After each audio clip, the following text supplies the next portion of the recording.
जय हिंद दोस्तों। एक स्टूडेंट पिछले 13 दिनों से खुलेआम आसमान के नीचे बैठा हुआ है, जिसका नाम है देवेंद्र नाथ महतो। कि बारिश हो रही है, भूख हड़ताल जारी है, सामने है झारखंड सरकार का एक शानदार आंदोलन, झारखंड सरकार के खिलाफ एक आंदोलन जो अब तक के ये तय नहीं हो चुका है कि किस प्रकार से छात्रों से बातचीत की जाए। मसला यह है कोई छात्र प्रदर्शन नहीं। रांची का जयपाल सिंह मुंडा स्टेडियम किस तरीके से इस वक्त झारखंड के सबसे बड़े छात्र आंदोलनों में से एक रहा, यह आंदोलन केंद्र बन चुका है।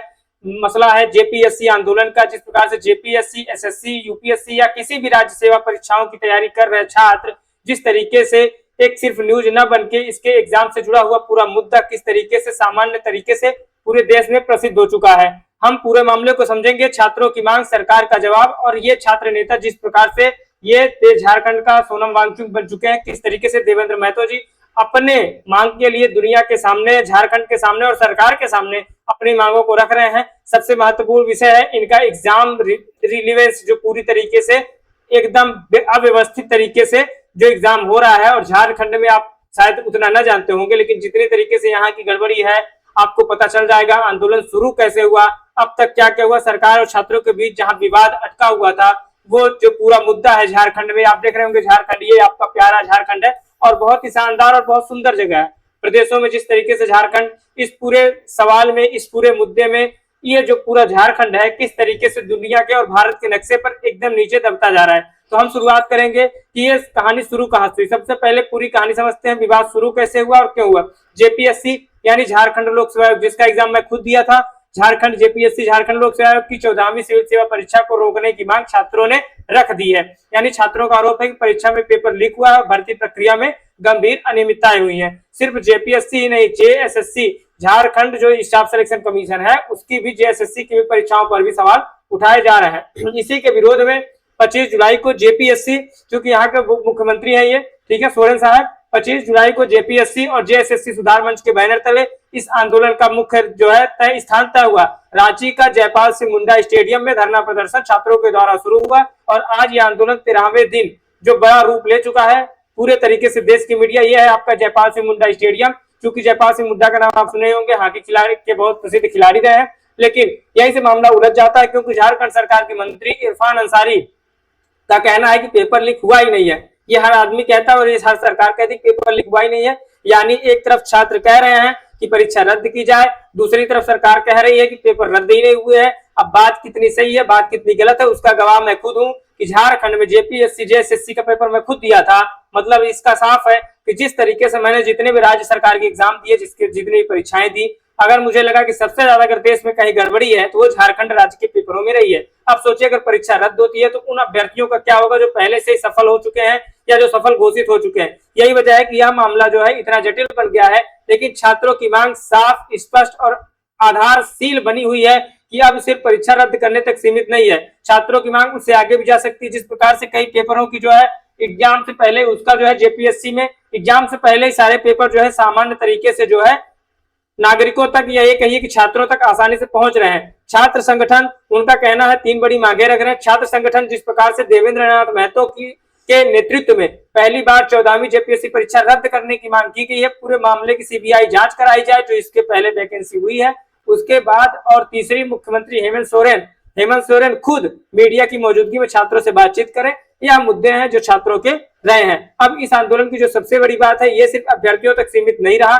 इस मामले को देश के कोने कोने तक ले जाने के लिए पूरी तरीके से मीडिया अपने तरीके से काम पे लग गई। ये सिर्फ अभ्यर्थियों तक सीमित अब नहीं रह गया। आम लोग, स्कूली बच्चे किस तरीके से प्रभावित हो रहे हैं, कई सामाजिक संगठन भी इसका हिस्सा बने हुए हैं।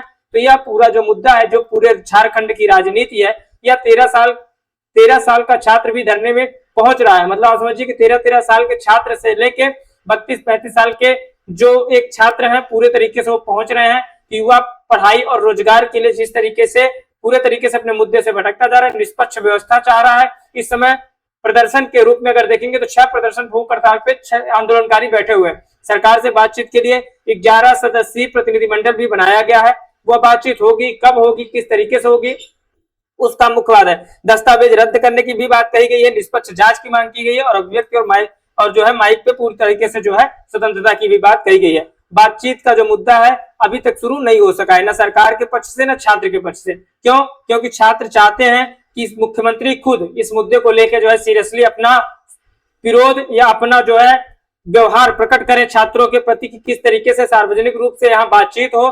इसी बीच गुरुवार शाम छात्रों ने मोबाइल की फ्लैश लाइट जला के फ्लैश लाइट के द्वारा अपने विरोध प्रदर्शन को शांतिपूर्ण मार्च निकाला और उसका संदेश साफ था कि आंदोलन शांतिपूर्ण रहेगा, आंदोलन शांतिपूर्ण रहेगा। जिस तरीके से आप ये देख पा रहे हैं कि जिस तरीके से छात्र अपने आंदोलन के लिए लाइट मार्च निकाला हुआ था, उसके बावजूद इस लाइट मार्च में किस तरीके से प्रदर्शन हुए, किस तरीके से आंदोलन शांतिपूर्ण रहेगा, लेकिन रुकेगा नहीं, रुकने का कोई सवाल नहीं है। सरकार का रुख और राजनीतिक एंगल जिस तरीके से दिखाए जा रहे हैं, अब सरकार की तरफ देखते हैं। हेमंत सोरेन सरकार ने किस तरीके से छात्रों से बातचीत के लिए 5 सदस्यीय कमेटी गठित कर दी है। 5 सदस्यीय कमेटी बनाए जाने के बाद इस कमेटी की बातचीत का प्रस्ताव भी भेजा गया है, लेकिन छात्र अपनी मांग पे कायम है। छात्रों की मांग सिर्फ, उनका कहना है कि बात होगी तो सिर्फ मुख्यमंत्री से होगी, उसके अलावा कोई भी तीसरा व्यक्ति इसमें शामिल नहीं होने जा रहा है। एक तरफ छात्र होगा, एक तरफ मुख्यमंत्री होंगे, तीसरा कोई व्यक्ति नहीं होगा। इसी बीच राजनीतिक एंगल भी सामने आया है। जिस प्रकार से राजनीतिक धाराओं को लेकर पक्ष विपक्ष और प्रदर्शनकारी सवाल उठा रहे हैं नीट विवाद के बाद, चूंकि नीट का मुद्दा देश में वैसे इतना भारी मुद्दे के बाद विवाद के रूप में रहा,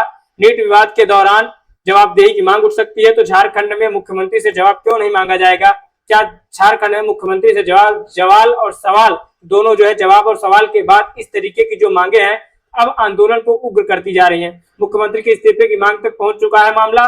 दिलचस्प बात यह भी है कि सरकार की सहयोगी पार्टी कांग्रेस जिस तरीके से छात्रों के आंदोलन को समर्थन दिया था, दिल्ली के आंदोलन को समर्थन दिया था, उसी तरीके से कांग्रेस का जब समर्थन और दबाव बढ़ा है तो बातें आगे निकल के आई हैं। और बात वही है कि जब आप दिल्ली के आंदोलन को सपोर्ट कर सकते हैं तो झारखंड के आंदोलन को, छात्र हित के आंदोलन को, मुख्यतः ये छात्र हित का आंदोलन कहा जाए, छात्रों के आंदोलन का समर्थन बहुत जरूरी है। वहीं जेएलकेएम के अध्यक्ष और डुमरी विधायक जो मुख्य जयराम महतो जी जो बहुत ही फेमस है, एक विधायक शानदार, जेएलकेएम उनकी खुद की पार्टी है, सरकार पर दबाव बना रहे हैं। अब प्रशासनिक कार्रवाई की बात और भर्ती परीक्षा में बात, अब तक 19 गिरफ्तारियां इसमें हो चुकी हैं और छात्र संगठनों ने 7 और 10 अगस्त को विधानसभा के घेराव का ऐलान भी किया है। इसे देखते हुए प्रशासन ने 6 अगस्त से 12 अगस्त तक हर दिन इस मुद्दे को लेकर सुबह 6 बजे से रात को जो है पूरे 12 बजे तक लगी रहती है। मुख्य मुद्दा यह है कि जेएलकेएम पार्टी के अध्यक्ष, झारखंड जो है मुक्ति मोर्चा जेएलकेएम जो पार्टी है उसके नेता है, उसके अध्यक्ष हैं जयराम कुमार महतो, वो जो है वहां से डुमरी से विधायक हैं, वो वहां के बहुत चर्चित नेता हैं और पहली बार पार्टी बना के उन्होंने अपना खुद का विधायक चुने गए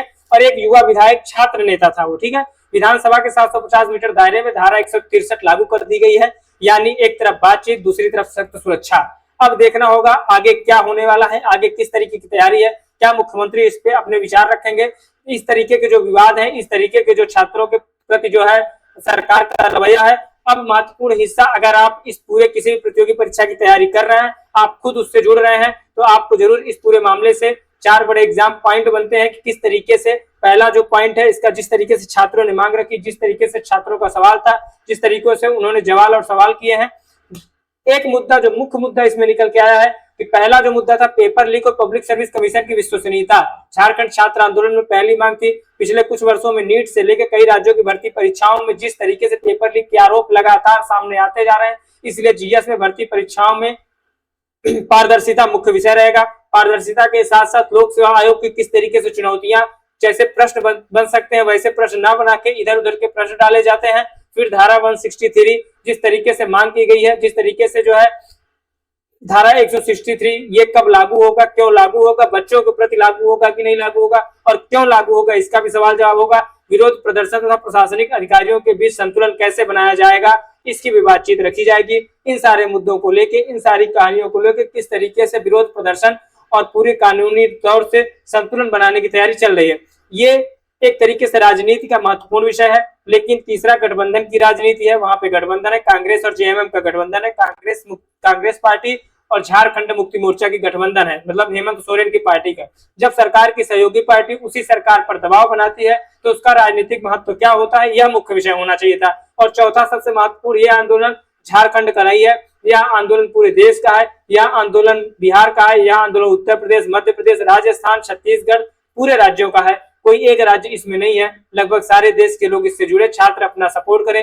देश के हर उस छात्र की कहानी, देश के हर उस मेहनतकश युवा की कहानी जो वर्षों मेहनत करता है, संघर्ष करता है, अपने लिए अपने तरीके से लड़ता है, भर्ती की निष्पक्षता पर सवाल उठा रहा है, इसलिए उसे सिर्फ खबर तक न सीमित रखी जाए, उसे सिर्फ जानकारी तक न सीमित रखी जाए, उसका एक महत्वपूर्ण याद, उसकी एक महत्वपूर्ण कहानी लोगों तक पहुंचे, लोगों तक निकले और इस पूरे मामले को एक बार फिर हम समझेंगे कि संक्षेप में किस तरीके से कहानी को या झारखंड आंदोलन के बाद, चूंकि झारखंड जो आंदोलन चला था, झारखंड आंदोलन में आपको मालूम होगा झारखंड के हेमंत सोरेन के पिताजी थे जो है शिबू सोरेन जी, झारखंड आंदोलन में वो मुख्य रूप से बाहर निकल के आए थे। उनका नाम था जो है शिबू सोरेन, ठीक है, शिबू सोरेन थे।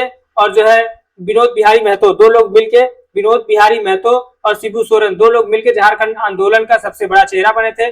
और उसी दौरान ये पूरे राज्य किस तरीके से शानदार नक्शे के रूप में, भारत के नक्शे के रूप में अलग तरीके से झारखंड राज्य में आया है। बच्चों की मांग यही है, सीबीआई जांच हो, मुख्यमंत्री से सीधे बातचीत की मांग कर रहे हैं बच्चे, सरकार में 5 सदस्यीय कमेटी की मांग कर रहे हैं। लेकिन विधानसभा के आसपास जिस प्रकार से धारा 163 लागू कर दी गई है, मतलब है कि छात्र वहां तक न पहुंचे, यानी कि 7 और 10 अगस्त को विधानसभा घेराव का जो ऐलान किया गया था, उस पर सरकार पूरी तरीके से अपने प्रदर्शन को लेके, अपने व्यक्तित्व को लेके और अपने जो है कैरेक्टर को लेके पूरी तरीके से सजग है। अब मुख्यमंत्री हेमंत सोरेन किस तरीके से इस पूरे आंदोलन के लिए महत्वपूर्ण रहने वाले हैं। उसके बाद झारखंड के राज्यपाल जो है गंगवार साहब जो है, वो भी जो है वहां पे, उनको भी छात्र अपने जो है वक्तव्य, अपने विचार और अपनी जो है कुछ भी जो उनके तहत जो है कोई भी ऐसा कार्य जो संपन्न कराया जा सकता था, उसके लिए जो है वहां संपर्क किया गया है। झारखंड के राज्यपाल गंगवार साहब ने अपने विचार और अपने वक्तव्य जो है छात्रों तक पहुंचा दिए हैं कि वह उस छात्र आंदोलन में पूरी तरीके से अपना समर्थन देते हैं, ठीक है। तब तक के लिए इस पूरे खुले आसमान के नीचे बैठा छात्र, पूरी कहानी, पूरा इसका जो वक्तव्य है झारखंड आंदोलन का, क्योंकि झारखंड पूरी तरीके से आदिवासी राज्य रहा है, वहां जो है लगभग 30 से 32% का जो है क्षेत्र जो है पूरी तरीके से 32 से 34 वहां पे जो है एसटी कम्युनिटी पाई जाती है। 32 से 34 कम्युनिटी जो एसटी समुदाय है, मतलब कितना वैभवशाली राज्य रहा है कम्युनिटी के मामले में, कितने विविधता के मामले में। और वहां पे 28% सोचिए वृक्षारोपण है, मतलब कितनी बड़ी बात है कि जिस राज्य में 28% पेड़ पौधे हो, हरियाली हो, और भारत का सबसे अधिक कोयला भंडारण कहीं है पूरे राज्य में, तो वो है झारखंड राज्य। मतलब आप समझेंगे, कभी आपको मौका मिले तो जरूर जाइएगा। खूबसूरती के मामले में झारखंड का कोई तोड़ नहीं है। जिस तरीके से महत्वपूर्ण अपडेट सबसे पहले आप तक पहुंचाई गई है, तो इस बात को भी ध्यान रखना है कि अगर ऐतिहासिक दृष्टिकोण से देखेंगे तो झारखंड का इतिहास वैभवशाली रहा है। चाहे वो विनोद बिहारी महतो और स्वयं हेमंत सोरेन, शिबू सोरेन, जो दोनों लोग मिलकर झारखंड राज्य के लिए लड़ाई लड़े, और उसके बाद आप देखेंगे कि महेंद्र सिंह धोनी जो रांची शहर से आते हैं, उसके बाद अभी आप देखेंगे कि युवा लड़का है जो है वो जो JLKM पार्टी का है, जो है क्या नाम है उसका, महतो, ठीक है, वो पूरी तरीके से उस पूरी राजनीति में लगा हुआ है। मतलब आप क्लियर कट इस बात को यह ध्यान रखना है कि किस तरीके से झारखंड आंदोलन, किस तरीके से झारखंड की ये राजनीति का आंदोलन, युवाओं का आंदोलन। मैं खुद JSSC का एग्जाम दे चुका हूं और JPSC का भी एग्जाम, जिस तरीके से मुझे लगता है कि भारत में जितने बड़े लेवल पे धांधली झारखंड राज्य में होती है, शायद ही किसी राज्य में होती होगी। यहाँ के सारे पेपर, सारे पूरी तरीके से यहाँ पे हर एग्जाम के पेपर पूरी तरीके से बिक जाते हैं। ये बात सच्चाई है। युवा अपने दर्द को, अपनी कहानी को किसके सामने रखेगा? उस कहानी में मुख्य निष्कर्षण यही निकलता है कि राजनीतिक भेदभाव के बिना राजनीति के, कांग्रेस पार्टी हो या वो JLKM हो या वो JMM हो, कोई भी पार्टी हो, मुख्य यही मांग है कि अगर आप दिल्ली में आप सपोर्ट कर सकते हैं छात्रों को, तो आप झारखंड में सपोर्ट क्यों नहीं कर सकते हैं? बात यहाँ छात्र की है, बात यहाँ छात्र जीवन की है, बात यहाँ उसके फ्यूचर और भविष्य की भी है, ठीक है। दोनों को ध्यान में रखते हुए, अगर युवा का फ्यूचर नहीं है तो उसका अस्तित्व तो पूरी तरीके से खत्म हो जाता है। यही सच्चाई है, यही इस देश की सच्चाई है।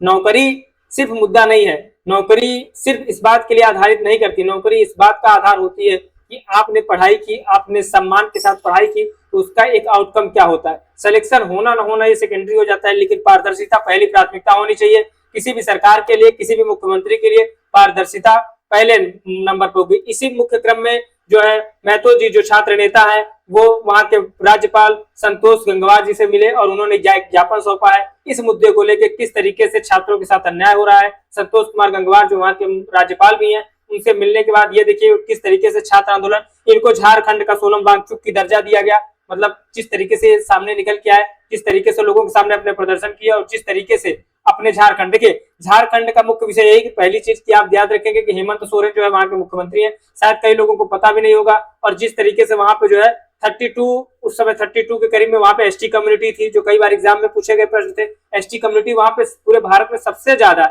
एसटी कम्युनिटी जो विविधता है वो सबसे ज्यादा झारखंड राज्य में ही पाई जाती है। कोयला, सबसे ज्यादा कोयला भंडारण कहाँ पे है? झारखंड में है, ये भी ध्यान रखना है। और ये ध्यान रखना है कि वहां पे 14 लोकसभा सीटें भी हैं, ये भी मुख्य विषय रहेगा। और उसके अलावा जिस तरीके से झारखंड आज की डेट में वहां पे 80 विधानसभा की सीटें हैं, उसके अलावा कई ऐसे वक्तव्य, कई ऐसी कहानियां झारखंड के लिए, दुनिया के लिए, और कई ऐसे एक एक जो मैं खुद गया हूँ झारखंड, जो मुख्य विषय है वहां आप देखेंगे धनबाद वगैरह में जिस तरीके से कोयला उत्पादन, जमशेदपुर जिस तरीके से वहां का एक बड़ा शहर पूरे छात्र आंदोलन में तब्दील हो गया है। तो आपको एक बार जीवन में जब मौका मिले आप एक बार झारखंड जरूर जाइएगा, वहां की खूबसूरती, वहां की सुंदरता से आप वाकिफ होइएगा। तब तक के लिए धन्यवाद, नमस्कार, थैंक यू।